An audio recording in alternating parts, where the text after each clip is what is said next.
بسم اللہ الرحمن الرحیم۔ السلام علیکم ناظرین، آپ دیکھ رہے ہیں رائے حق ٹی وی اور میرا نام ہے حمزہ ارشد۔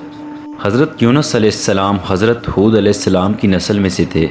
قرآن حکیم میں آپ علیہ السلام کا ذکر ذُو-النُّون اور صاحب الحوت یعنی مچھلی والے کے لقب سے کیا گیا ہے۔ آپ علیہ السلام کو یہ لقب اس لیے دیا گیا کہ آپ ایک مدت تک مچھلی کے پیٹ میں زندہ اور سلامت رہے اور اس دوران آپ اللہ کی تسبیح کرتے رہے۔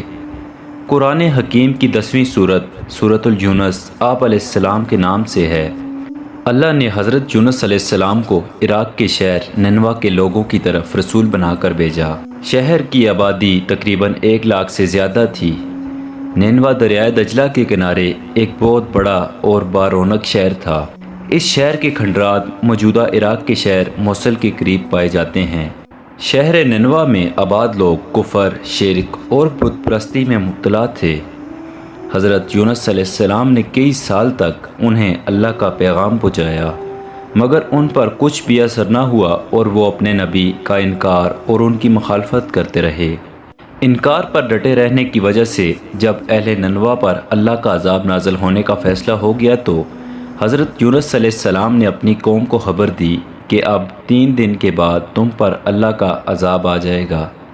جب عذاب کا وعدہ پورا ہونے میں کچھ وقت رہ گیا تو حضرت یونس علیہ السلام اپنی قوم کے کفر اور نافرمانی پر ان سے ناراض ہو کر نینوا شہر سے دور چلے گئے، جبکہ اللہ کی طرف سے آپ کو اپنی قوم کو چھوڑ کر جانے کی ابھی تک باقاعدہ اجازت نہیں ملی تھی۔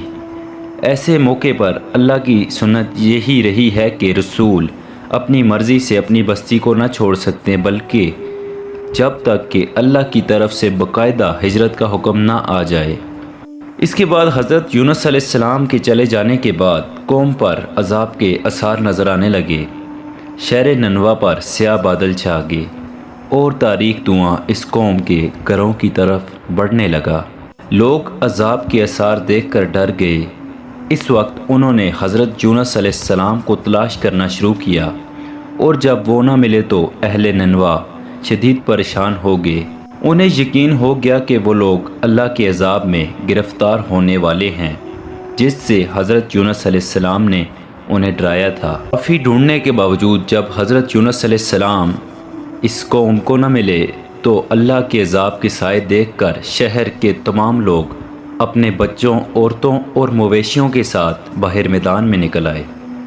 انہوں نے اللہ کے حضور اپنے گناہوں کا اعتراف کیا اور عذاب اللہ سے پناہ مانگنے لگے۔ پوری قوم اللہ پر ایمان لے آئی اور وہ سب اللہ کے سامنے اتنا روئے کہ اللہ نے ان کی توبہ قبول فرمائی اور ان پر سے عذاب کو ٹال دیا۔ اس کے ساتھ ساتھ آپ کو بتاتا چلوں کہ یہ انسانی تاریخ میں قوم یونس واحد قوم ہے جس کی اجتماعی توبہ اور استغفار کی وجہ سے اللہ نے اس قوم پر بھیجے جانے والے عذاب کو روک دیا تھا۔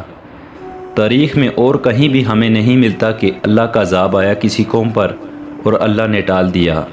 واحد یہی قوم ہے جس پر اللہ نے اپنا عذاب ٹال دیا تھا۔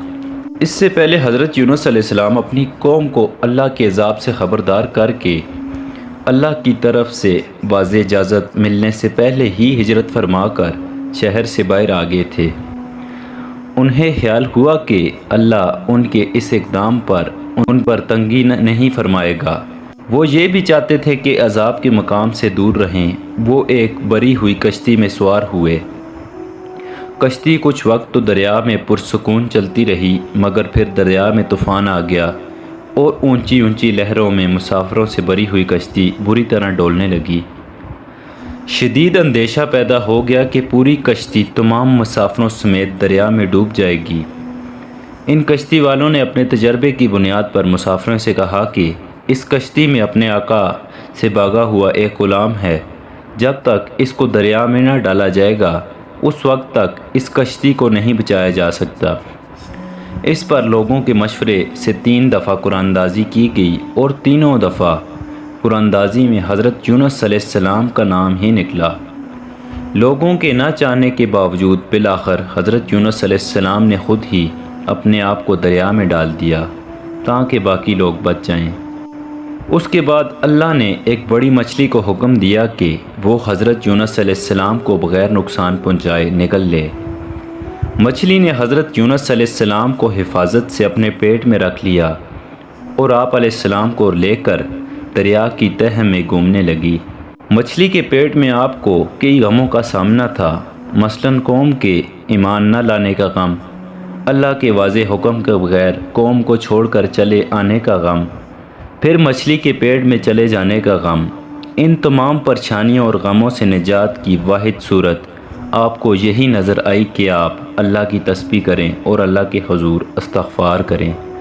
چنانچہ مچھلی کے پیٹ اور دریا کی گہری تاریکیوں میں آپ علیہ السلام اللہ کو ان الفاظ میں پکارتے رہے: لا الہ الا انت سبحانک انی کنت من الظالمین۔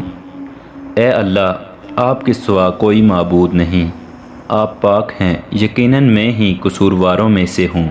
اس کے بعد حضرت یونس علیہ السلام مچھلی کے پیٹ میں چند دن رہے۔ اللہ نے آپ علیہ السلام کی دعا سن لی اور آپ علیہ السلام کو غم سے نجات عطا فرمائی۔ اگر آپ علیہ السلام اس طرح اللہ کی تسبیح نہ کرتے تو قیامت تک مچھلی کے پیٹ میں ہی رہتے۔ پھر اللہ کے حکم پر مچھلی نے حضرت یونس علیہ السلام کو ایک چٹیل میدان کے کنارے پر ڈال دیا۔ حضرت یونس علیہ السلام مچھلی کے پیٹ میں رہنے کی وجہ سے بے حد کمزور ہو گئے تھے۔ جس جگہ مچھلی نے انہیں ڈالا تھا وہ ایک چٹیل میدان تھا۔ اللہ نے معجزانہ طور پر وہاں ایک کدو کی بیل پیدا کی جو حضرت یونس علیہ السلام کے لیے غذا، شفا اور آرام کا ذریعہ بن گئی۔ اللہ کی رحمت اور اس کے فضل سے حضرت یونس علیہ السلام جلد ہی صحت مند ہو گئے۔ حضرت یونس علیہ السلام جب کچھ صحت مند ہو گئے تو اللہ نے آپ کو دوبارہ اسی قوم یعنی اہل ننوہ کی طرف جانے کا حکم فرمایا۔ اہل ننوہ حضرت یونس علیہ السلام کے واپس آنے پر بہت خوش ہوئے۔ پوری قوم آپ علیہ السلام پر ایمان لے آئی اور پھر وہ لوگ آپ علیہ السلام کی ہدایت پر عمل کرتے ہوئے اللہ کی فرما برداری میں زندگی گزارنے لگے۔ اللہ نے ایک مقررہ مدت تک انہیں زندگی کا ساز و سامان مہیا فرمایا۔ اب تک کے لیے اتنا ہی۔ امید ہے یہ ویڈیو آپ کو ضرور پسند آئی ہوگی۔ اگر ویڈیو پسند آئی ہے تو ویڈیو کو لائک کر دیں، ویڈیو کو شیئر کر دیں اور اگر چینل پر نئے ہیں تو چینل کو سبسکرائب کر دیں۔ اب میں ملوں گا آپ سے اسی طرح کی ایک نئی ویڈیو میں، تب تک کے لیے اللہ حافظ۔